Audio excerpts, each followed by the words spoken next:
Hey guys, welcome to this tutorial. In this tutorial, we are going to learn about inline visualizations in Claude.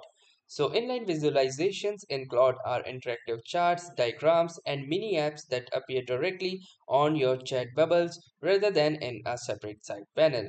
So you can think of it as Claude pulling out a digital whiteboard mid-conversation to sketch out an idea or show you data in real time.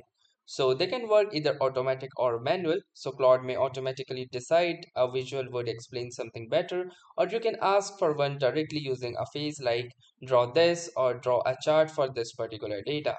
Also, these aren't static images, they are interactive, so you can often hover over data points for details, click buttons, or adjust slides to see how a chart changes. So let me show you how you can enable these inline visualizations in Claude. So to enable the inline visualizations, simply click over to your profile icon at the bottom left corner of the screen. Now from this menu bar, simply select the settings option and within the settings, go to capabilities.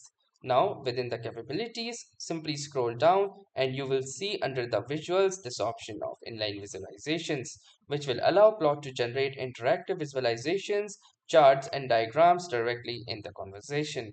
So make sure that this particular toggle is enabled and you are all set. Simply ask Claude to draw something like a chart or diagram and Claude will do the rest. So that was all for this tutorial. Thanks for watching and have a nice day.